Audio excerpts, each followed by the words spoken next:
If you don't have elite talent, you better have an elite quarterback if you want to sustain success in the NFL. Jordan Love clears that bar for the Green Bay Packers.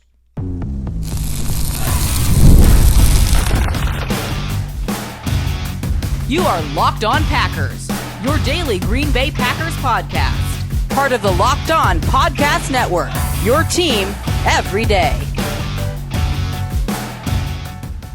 You are Locked On Packers, part of the Locked On Podcast Network, your team every day. I'm Peter Bukowski, and I cover the Packers for The Leap, a newsletter I would love for you to subscribe to. Follow me on Twitter, Peter_Bukowski. Follow the podcast on Twitter, Locked On Packers.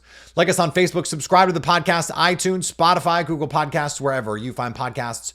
You will find Locked On Packers, the #1 Packers podcast on the internet, and the show for fans who know what happened. They want to know why and how, thanks to everyone who makes Locked On Packers their first listen every day.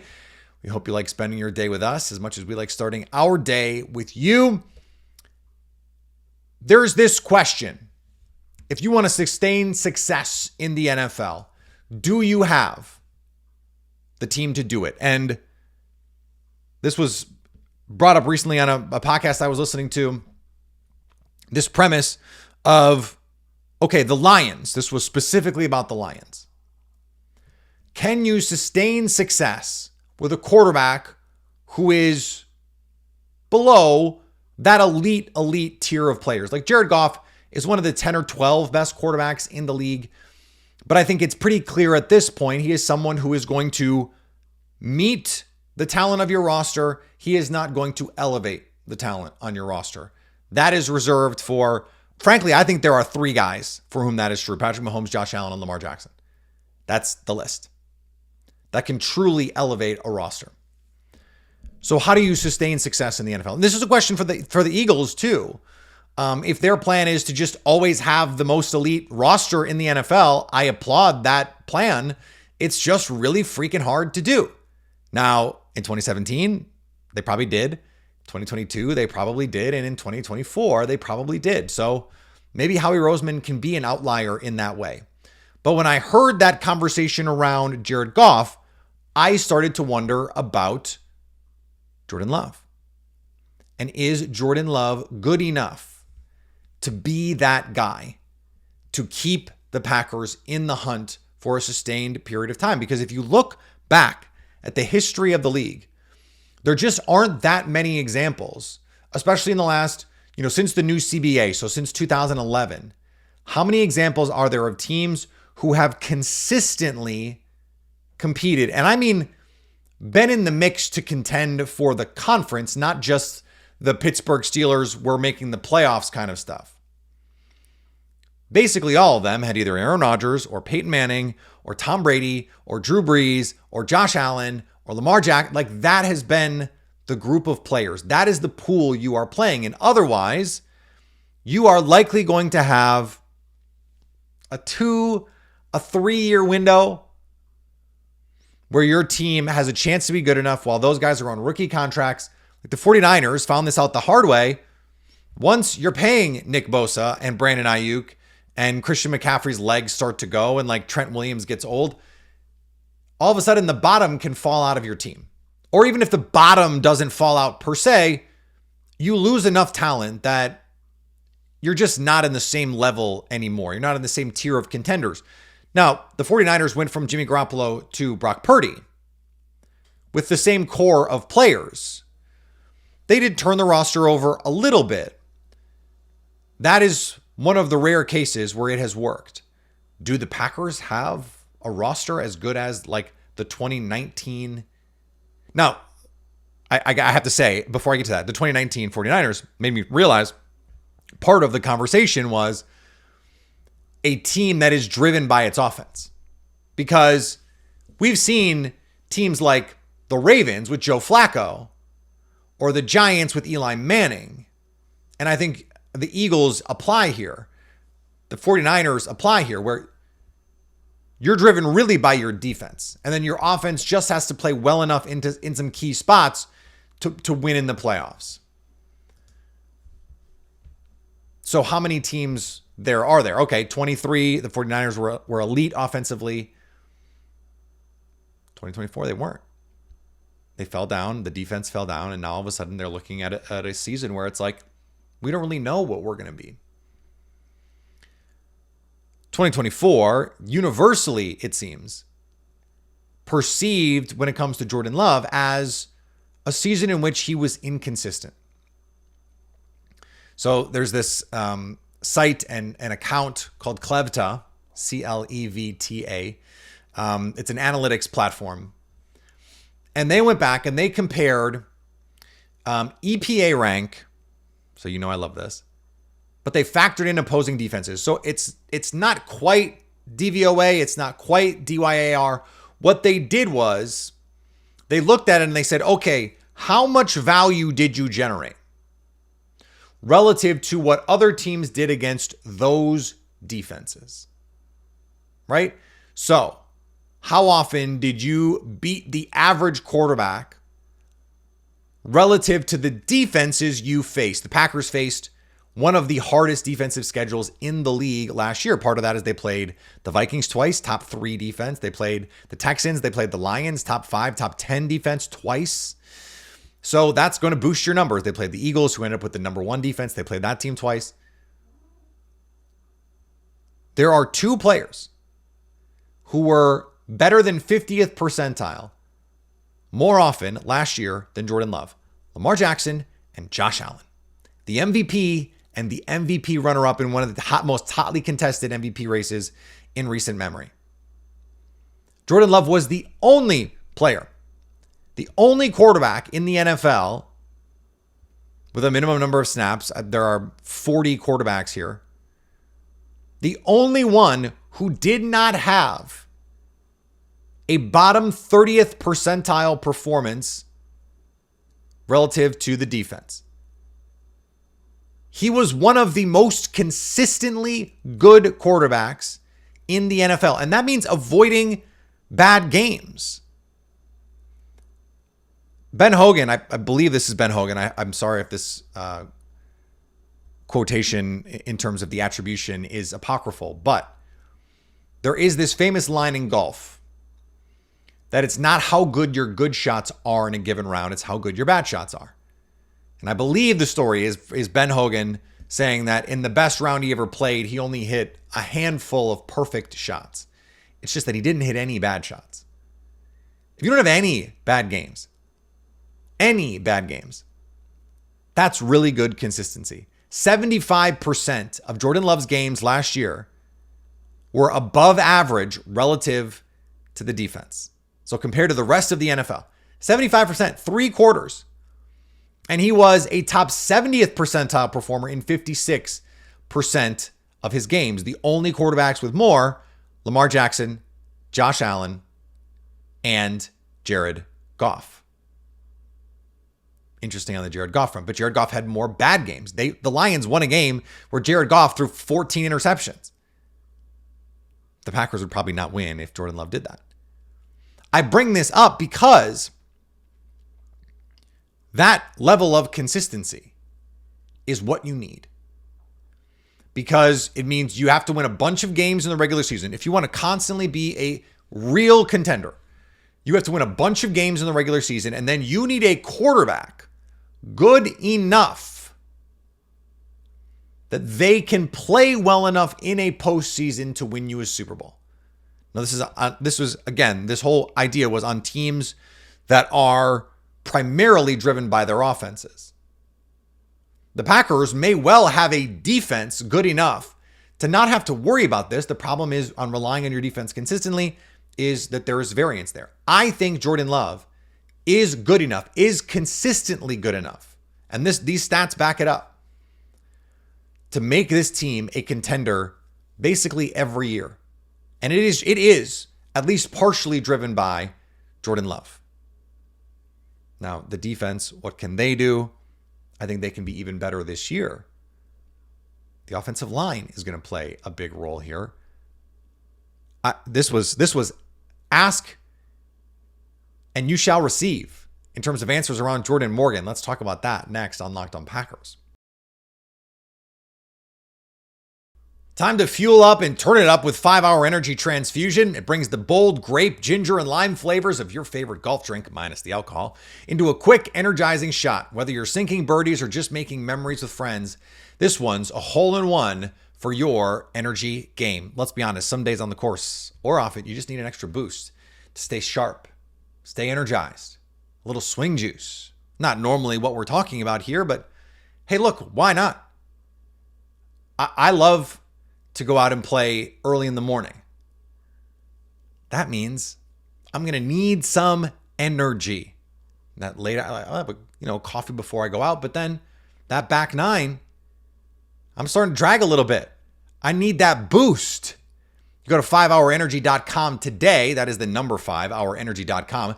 You can use my promo code LOCKEDONGOLF to receive 20% off your order. This offer is valid until September 30th on one order and cannot be used with other promotions. The code is not good on subscription orders.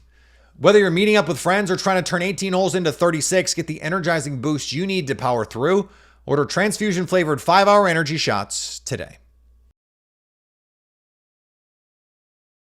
Adam Stenavich offered a pretty full-throated endorsement of the work Jordan Morgan has done so far in training camp. And the very day it comes out on Locked On Packers, this question that I have about, hey, Jordan Morgan, he needs to play tackle if he's going to compete at tackle. And Stenavich says, hey, he's going to start playing tackle. To that I say, cool. I still don't understand why that hadn't already been happening. Now, here is my theory on this. I think it had nothing to do with Jordan Morgan. I do still think they want to give him a chance to do this. Whether or not I agree with the methodology here is beside the point. I think this was really more about Sean Ryan, because it would not have been difficult to just plug Jacob Monk in at center, play Sean Ryan at right guard, and then rotate one of the guards, Travis Glover, Kadeem Telfort, someone like that, in at left guard with the ones while Aaron Banks is recovering from this injury. And then you rotate Jordan Morgan in with Rasheed Walker. I don't see, frankly, any reason why you couldn't have had a situation where Jordan Morgan was playing some left guard, because this was a rotation with Rasheed Walker, and then in some other moments playing some left tackle. What would have been so difficult about that? But the reason this is about Sean Ryan is I think they want to see if he can actually play center. The fact that Jacob Monk was getting a lot of the work in the spring at center, and then almost immediately in training camp, when Elton Jenkins, it's clear, is not going to be there, Sean Ryan is in heavy rotation at center, and Jacob Monk is playing some guard. Like, obviously, you can move these guys. That's why I don't understand why Jordan Morgan was not playing tackle. It's neither here nor there. This to me was about seeing if Sean Ryan can play center. And okay, if you sign him at the end of this year, let's say you move on from Elton Jenkins, you save $20 million. Now there's dead cap associated there. And now you have to pay Sean Ryan, but you probably only have to give him like the John Runyon Jr. extension. Can you give him 3 years, 33, 35 to be your center? And Jordan Morgan is your right guard. Anthony Belton is your left tackle, or Zach Tom is your left tackle and Anthony Belton is your right tackle. It sounds like they're going to let Anthony Belton stick at tackle. But Matt LaFleur did say, that was 2 days ago, I believe, that he thinks he could play in guard. At guard, they want to give him a chance to stick at tackle. I don't know why. If they want to give him a chance to stick at tackle and you're not going to put Jordan Morgan out there and rotate with Rasheed Walker, especially after Rasheed Walker starts a fight at practice to the point that you have to make him like this is Pee Wee football, take a lap. An NFL player getting made to take a lap. Like, this team just does not seem at all sold on the future of Rasheed Walker. And so I don't know why they aren't giving any other guys big time run there. Now that's going to change. And so let's see it. And let's see how Jordan Morgan looks, because as I mentioned, Lucas Van Ness got him a couple times. I do not think Jordan Morgan is an offensive tackle. I think he is a guard, and potentially a good one. But I am anxious to see what's going on here. And by the way, speaking of seeing, the Packers announced that they are going to stream Family Night again. So if you cannot go, you will be able to still watch it. If you're not in the viewing area, you will still be able to watch it. Pretty cool. There's going to be 70,000 people at Lambeau Field. And I would guess that Packers Family Night will outrate like some national programs out there. Like I would not be surprised if there's 100, 200,000 people watching that stream. Like not surprised at all if that's the case. And this offensive line story is the big one. Like, to me, in part because I felt like we spent enough time talking about Matthew Golden. I just wrote yesterday for The Leap, like, he might be wide receiver 1 this year. And I did not think that was going to be possible. So the thing that we're trying to see now, again, I know that this has been a little bit of a theme and I feel a little bit redundant doing this, but I just think it's so vital.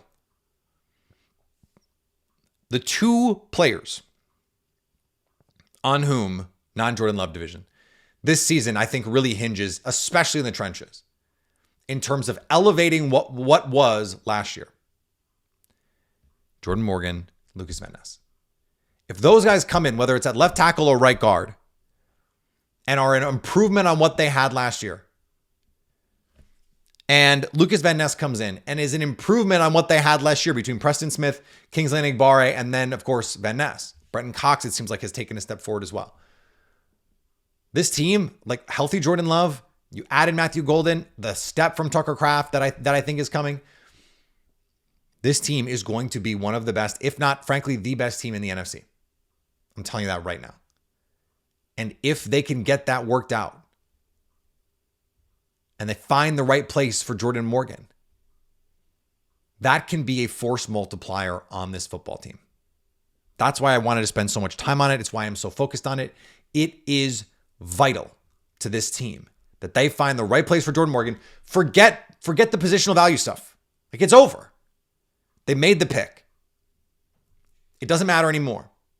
Find the best spot for him. And if he is an upgrade, you were a top 10 offensive line last year. Can you be a top 5 offensive line this year? Can you run block a little bit better? Can you pass block in key situations against the best teams? Remember the first half against the Lions? They couldn't block backup interior defensive tackles. And they had their guys. In those big games, they didn't play well enough. Can they take a step forward? In the playoff game, can they take a step forward? And before we move on, there's one stat that I forgot to mention earlier that I want to throw at you. This is about Jordan Love. Speaking of taking a step. 2 games last year, he threw multiple interceptions. 2. The first was the Vikings game where he comes off a major knee injury, really. He threw 3 interceptions, one of them literally off the hands of 2 of his own players. He threw 4 touchdowns in that game. They lost by 2, and 2 field goals got missed. So 4 touchdowns, 3 interceptions. And in the Houston game, he threw 2 interceptions. He also threw 3 touchdowns and absolutely moonwalked down the field against a Houston defense that finished top 3 in DVOA. A ferocious defense. Just sauntered down the field like it was nothing. Brandon McManus hits the game winner. That's consistency. And now, like, he was the consistent guy last year. We didn't see the high highs because the playmaking wasn't quite there. And he couldn't be as, the floor for that consistency was a little lower. Raise that floor, and it's going to raise the ceiling. This team is going to compete in the NFC. I'm telling you that right now. All right, let's just do a little bit of an injury roundup. Marshawn Lloyd, the big one that I want to talk about. But there are a couple others to keep an eye on as we move through training camp over the next couple of days, next couple of weeks. We'll do that next on Locked On Packers. Today's episode brought to you by Monarch Money. Ever wish managing your money felt easier?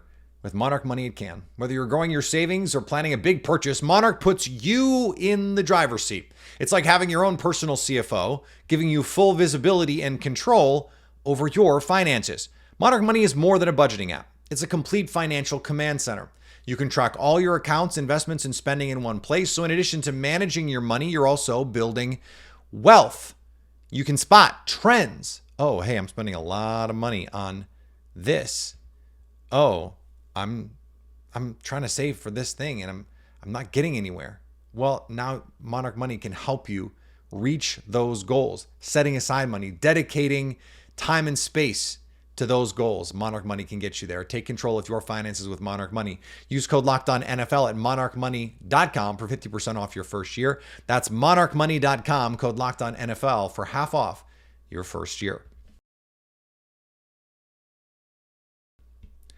Thank you for making Locked On Packers your first listen. For your second listen, check out Locked On Bets. Betting expert Lee Sterling and Kevin Rogers have daily MLB locks and can't miss football futures. Find Locked On Bets on YouTube or wherever you listen to podcasts. Just wanted to pick up a couple odds and ends here as we move forward through training camp. Marshawn Lloyd was the big injury news this week, the new one. Aaron Banks been dealing with an injury. Doesn't sound serious. He's day-to-day. That's why they've had the shuffling, Jordan Morgan and some of that back and forth. That doesn't seem to be anything to be too worried about. The same thing with Dontavian Wicks, the calf injury. But you do never know with these soft tissue injuries. Quay Walker working his way back. Seen him take some reps. Elton Jenkins, of course, back on the field doing stuff. And then Savion Williams was working his way back from a concussion, got out there, and then had to go back inside. So that's disconcerting. Injuries to rookies is the fastest way to scuttle their development. It is actually, and I was thinking about this today, it's remarkable what Edgerrin Cooper did last year, missing as much training camp as he did and missing as much time in the middle of the season as he did, to then come out like a bat out of hell the way that he did is just not how this normally works. It's just not. And that's why this Marshawn Lloyd thing is so concerning, because he didn't have time in camp last year. Another soft tissue injury. And now you're setting him back. He was supposed to be someone that gave this team an explosive punch, that allowed you to create some explosive plays, some chunk runs in different sorts of ways. And he's a perfect scheme fit for the way that they want to run. Now, the circumstances were weird. Nate Hobbs went low in practice. He got benched in practice for that hit. Matt LaFleur had told the guys, hey, look, we're not going to the ground. We're not doing this. We got to protect each other. And look, if you can't protect your teammate, then that's just that. Now, you'd rather have to dial a guy back than push him forward. That seems to be who Nate Hobbs is, as someone who's just he's going to play with that intensity, that FU attitude. And in a cornerback, man, I'm telling you, you need it. You need it. So I can't even be mad at it. Then there was this weird set of press conferences. Brian Gutekunst and Matt LaFleur get out there and they're like, yeah, we think they're not the same. Matt LaFleur was particularly cagey about it. He was like, he planted his foot and then he had the chance to pick it up, but he didn't. And I was like, if he has a soft tissue injury, what are we even talking about? Like if he has a groin injury or a hamstring injury or a quad, like what we're talking about, a soft, like that's not an impact injury unless it's a bruise. But if it's a pull, like Brian Gutekunst said, he felt something grab. Okay. I was like, okay, well then is it a hamstring? Is it a groin? It turns out it's a groin. But the only thing I could think of as to why they were being kind of weird about it. Like if you just read the quotes, you go, okay, yeah, they explain it. But I watched it. It was weird. And initially I thought there was about a half an hour there where I was like, did he tear his ACL? Do they think he tore his ACL? Like, did they think he might have had a serious injury and therefore they wanted to get ahead of this idea that maybe Nate Hobbs had hurt Marshawn Lloyd for the year? It's a groin. We still don't know the severity of it. And that's just, it's really unfortunate that that's where he is yet again. And we had to do this last year with the rookie class. Now, luckily, this rookie class so far, pretty healthy. Anthony Belton has been out there. Matthew Golden, of course, has been all over the place. Baron Sorrell has been out there. Nazir Stackhouse making plays. I was in a group chat. I was like, it's weird that, you keep hearing about Nazir Stackhouse, and I haven't heard the name Warren Brinson one time, and then right away he makes a play. But this has been a rookie class that by and large has been out there. Even Savion Williams early in the spring, he was in the red jersey, and then he gets the concussion, but then he's moving through protocol, and he's been a part of a lot of this, especially the mental reps early with those receivers. You need those. Marshawn Lloyd is, I don't want to overreact to it, because if he's back in 3-4 days, it's not a big deal. If he's back next week, it's not a big deal. But he basically didn't get a rookie season. And so now he's having to play catch up. And Emmanuel Wilson and Chris Brooks, like, the team already knows what those guys are capable of. And Matt LaFleur is very much in the I need to be able to trust you mode with running backs, because you have to be able to pass protect to play running back in this offense. You have to be able to be trusted on side adjustments, on, hey, the timing on this chip release is this. The screen game works because of this. If you haven't repped it, if you haven't shown the coaches you can do it, you're not going to get the opportunity in the games to do it. That is a bummer for Marshawn Lloyd. And if you're hoping for a breakout from Dontavian Wicks, and I thought it was interesting, Albert Breer had a note that, like, there are people in the building that think Dontavian Wicks can be their go-to receiver. Go read the piece I wrote about if Matthew Golden is actually going to be the go-to receiver this year. He can't do that if he's not playing, if he's not practicing. Because guess what? Guess what's happening right now? He's not out there. And Matthew Golden is taking wild advantage of those reps. I mean, wild advantage. He's building momentum. Look, the fan base momentum, I don't know that it matters very much, but there was a lot of last year of, like, Wicks is still the guy before the season. This is the breakout year. And then it was so disappointing when he was so inconsistent last year. This year, I think there are a lot of people ready to say, look, we haven't given up. The open scores and all the advanced numbers on separation scores, all those things, the charting says he's awesome if he could catch the ball. And now he's hurt. And it's like, okay, how can you plan for that then? Romeo Doubs is steady as ever. Jaden Reed, steady as ever. And now you're throwing Matthew Golden in the mix. Tucker Kraft is going to get his opportunities. Luke Musgrave has had some flash at times. Where do you fit in, bud? It's tough if you're not out there. This is the old Bob McGinn. You never actually have too many players, because inevitably someone's going to get hurt. Someone's not going to take the step that you think they're going to. Someone's going to take a step back that you didn't think was going to. You never really have too many guys. I don't think the Packers currently have too many guys, in part because I don't know that they have a guy yet, but that could be Matthew Golden. I guess we'll see. More to come as we move through training camp here on Locked On Packers. Follow me on the social medias. Follow the podcast on the social medias. We put the clips out. We're having fun. We're doing the thing.